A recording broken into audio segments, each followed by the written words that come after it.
নমস্কার, কেমন আছেন সবাই? শম্পুস ফুড ব্লগে সবাইকে স্বাগত জানাই। আজকে শনিবার, সকালে স্নান করে আমি পুজোটা করে নিচ্ছি। আপনারা অনেকেই আমার এই মন্দিরটাকে খুব সুন্দর বলেছেন, তাদেরকে অসংখ্য ধন্যবাদ। তো তাদের জন্যই আমি আজকে আবার মন্দিরটা দেখিয়ে দিচ্ছি। তো আমার হয়ে গেছে পুজো। সকালে চলে এলাম কিচেনে, রুটি করে নিয়েছিলাম, হাজব্যান্ডকে লাঞ্চ বক্সে দেব। রুটি আর পটল আলুর তরকারি আর একটু টক দই। তো এখন একজনের জন্যই করতে হচ্ছে, ছেলে তো ঘরে হচ্ছে কাজ, তো ওর জন্য টিফিনটা বানাচ্ছি না। তো বানিয়ে দিলাম, রেডি হয়ে গিয়েছে লাঞ্চ বক্স হাজব্যান্ডের। আর হাজব্যান্ড খেয়ে গেল আজকে আম আর একটু দুধ কমপ্লেক্স। তো আমার আজকে একটু মন চাইছে সুজি খাবো। তো সুজি খেতে আমার খুব ভালো লাগে, এটা সুজির হালুয়া। তো সেটাকে আমি একটু বানিয়ে নিয়েছি। তো আজকে ব্রেকফাস্টে আমি সুজি রাখবো, তো তার জন্য সুজিটা একটু করে নিলাম, হালকা করে লাল করে ভেজে। এখানে চিনি দিইনি, গুড়ের বাতাসা দিয়েই বানিয়েছি। তো তার জন্য আমি একটু সুজির পায়েস আর একটু 2 পিস ব্রেড টোস্ট করে নিয়েছিলাম। আর এই আমটা এতদিন আপনাদেরকে দোকানে হিমসাগর, তারপরে আপনার ল্যাংড়া আম দেখিয়েছিলাম। এটা কিন্তু আমার গাছের আম, আমলপুরি, দারুণ টেস্টি, দারুণ সুগন্ধ। যারা এই আম খেয়েছেন তারা অবশ্যই বুঝবেন যে আমের কী টেস্ট। তো এখন ঘড়ির কাঁটা বাজে 12:30। ছেলে আর আমি চলে এলাম হলদিরাম। আজকে হলদিরামে একটু লাঞ্চ করব। সকাল থেকেই আজকে ছেলে বলল, মা একটু ধোসা খেতে ইচ্ছা করছে। তো বললাম চলো, আজকে আর রান্না করিনি লাঞ্চের জন্য। তো ছেলে আর আমি চলে এলাম হলদিরাম। বাড়ির কাছে এই হলদিরামটা হওয়াতেও আমাদের খুব ভালো সুবিধা হয়েছে, ইচ্ছা হলেই রান্না বন্ধ করে খেতে চলে আসি লাঞ্চ। আর এখানে মিষ্টি দারুণ সুস্বাদু, সমস্ত রকম মিষ্টি পাওয়া যায়। যারা যারা এসেছেন তারা তো জানেনই হলদিরামের কী রকম খাওয়া দাওয়া পাওয়া যায়। আর যারা আসেননি তারা এখানে আমার ব্লগ দেখে একবার আসার চেষ্টা করবেন, আশা করি আপনাদেরও খুব ভালো লাগবে। তো ছেলে খাবার অর্ডার দিয়েছে, আমি এখন একটু ফটোশ্যুট করে নিচ্ছি। খাবারের মধ্যে চলে এলো এই মিষ্টিটা, আমি আজকে প্রথম ট্রাই করছি। আর গোলাপ জামুন তো আমার খুবই ভালো লাগে, তো গোলাপ জামুন নিয়ে নিয়েছি। আর নিয়ে নিচ্ছি আমি মশলা ধোসা, আর ও খাবে একটু প্লেন ধোসা। ও মশলা ধোসাটা যেহেতু আলু থাকে ও ভালোবাসে না। তো খাবার চলে এসেছে, মশলা ধোসা ভীষণ টেস্টি হয় হলদিরামে। আর ও প্লেন ধোসার সাথে একটা দই বড়াও নিয়ে নিয়েছে, ওর ভীষণ প্রিয় একটা খাবার দই বড়া। তো সেই দই বড়াটাও চলে এলো। এখানকার সমস্ত খাবারগুলোই খুব টেস্টি হয়। তো যাই হোক, আমাদের আজকে লাঞ্চটা খুব ভালোভাবেই হবে। তো যেহেতু ওর বাবা অফিস চলে গিয়েছে, তাই আজকে আমরা দুজনেই চলে এলাম, আমিও খাচ্ছি। তো আমি যেখানেই যাই বেশিরভাগ লাঞ্চটা কলকাতাতে আমি ধোসাটাও খাই, আমার খুব ভালো লাগে। বিশেষ করে নিরামিষ দিনে তো আমাকে ধোসাটা খুবই ভালো লাগে। খাওয়া হয়ে গেল, এরপর আমি বাড়ি যাচ্ছি। তো আপনাদেরকে পুরো হলদিরামটা একবার দেখিয়ে দিলাম, অনেকটাই বড়। আর বাইরে এখন বাজে 1:30, প্রচণ্ড রোদ আর প্রচণ্ড গরম। তো চলে এলাম, দুটো আইসক্রিমও সঙ্গে করে ছেলে নিয়ে এলো, বললো মা বাড়িতে চলো বসে একটু আইসক্রিম খাওয়া হোক। তো দুটো আইসক্রিমও নিয়ে এসেছি। তো ছেলে আর আমি আইসক্রিমটাও একটু খেয়ে নিচ্ছি। এটা টুটি ফুটি আইসক্রিমটাও, এটাও খুব প্রিয় আমার একটা আইসক্রিম, টুটি ফুটি। তো এখন এবার ঘড়ির কাঁটা বাজে আপনার সন্ধে 6টা, বাট সন্ধে হয়নি। আমি একটু ওয়াক করতে বেরিয়ে যাচ্ছি। সবাই জানেন আমি এই আধ ঘন্টা আমার নিজের জন্য একটু রাখি, আমার খুব ভালো লাগে এই টাইমটা একটু ওয়াক করতে।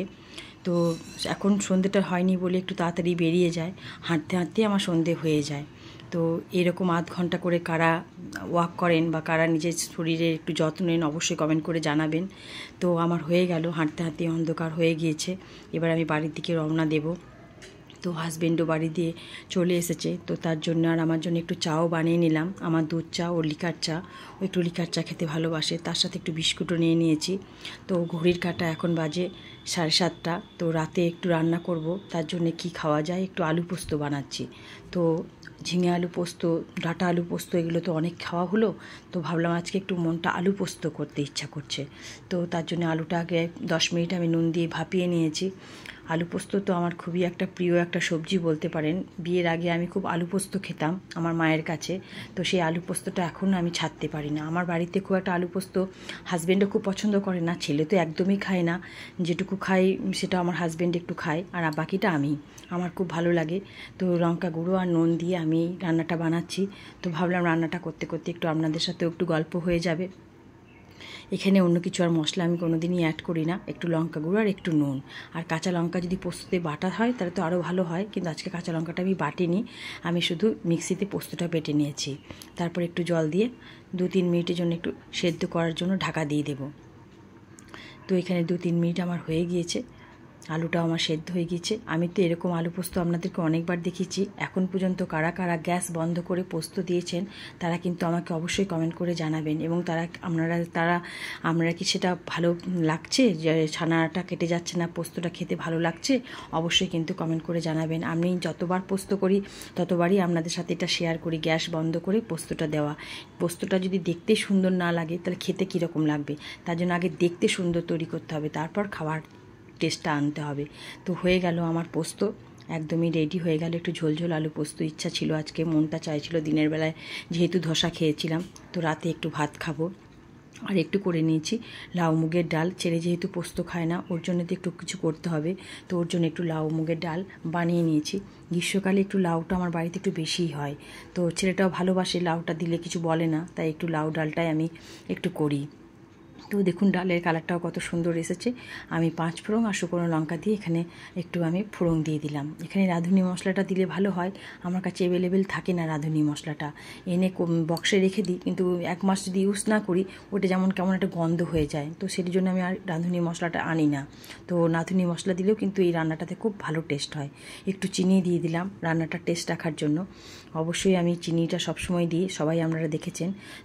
তারপর আমি আমার জন্য একটু সাবুর পাঁপড় ভেজে নিচ্ছি। এখন ঘড়ির কাঁটা বাজে 9:30। এবারে আমি ডিনার সার্ভ করতে যাব, তার জন্য একটু আগে ভাজাগুলো করে নিচ্ছি। আমি এই সাবুর পাঁপড় জানেন তো প্রথম খাচ্ছি। স্মার্ট বাজারে যখন আমি মাসকাবাড়ি মাল আনতে গিয়েছিলাম, তখন একটা ভদ্রমহিলা আমাকে এই পাঁপড়টা ধরিয়ে বলল, নিয়ে যান, খুব ভালো লাগবে। তো আমি বিশ্বাস করিনি, ভেবেছিলাম কেমন হবে কে জানে, 25 টাকা প্যাকেট, তো 50 টাকায় 2 প্যাকেট নিয়েছিলাম। তো খেতে এতটা ভালো, আমি ভাবলাম আরও 2 প্যাকেট যদি নিয়ে আসতাম তাহলে আমার কাজে লেগে যেত। যাই হোক, পাঁপড়টা আমার খুব ভালো লেগেছিল। তো আমার জন্য একটু সাবুর পাঁপড় ভাজা হয়ে গিয়েছে, আর ছেলে একটু চিকেন পকোড়া খাবে বলে ওর জন্য চিকেন ম্যারিনেট করে রেখেছিলাম, ওর জন্য একটু চিকেন পকোড়া করছি। চিকেনটা কিছুই না, 10-15 মিনিট আমি একটু লেবুর রস দিয়ে দিয়েছিলাম, ভিনেগার ছিল না, তাই লেবুর রস, একটু নুন আর লঙ্কা গুঁড়ো দিয়ে একটু আমি 10-15 মিনিট রেস্টে রেখে দিয়েছিলাম।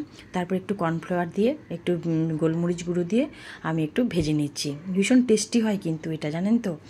এমনি ভাত দিয়েও যদি যারা না খান, এমনি বসে বসে সন্ধেবেলাও কিন্তু চিকেন পকোড়াটা বেশ ভালো লাগবে। তো বাড়িতে মাঝে মধ্যে আমি বানাই, ছেলে খেতে চাইলে, তো ছেলেই ভালোবাসে এই খাবারটা খেতে। তো হয়ে গেল চিকেন পকোড়াটা, এরকম 2 প্লেট এদিক ওদিক ভেজে নিলাম। তো একদমই রেডি হয়ে গিয়েছে চিকেন পকোড়া। কেমন লাগলো রে চিকেন পকোড়ার কালারটা অবশ্যই কমেন্ট করে জানাবেন। আর ওই তেলেই হাজব্যান্ডের জন্য আবার 2টো ডিম ভেজে দিলাম, মানে 3 জনই 3 রকম খাবার, আমার পাঁপড় ভাজা, ছেলের চিকেন পকোড়া, আর হাজব্যান্ডের ডিমের অমলেট। কেমন লাগলো অবশ্যই রেসিপিগুলো জানাবেন।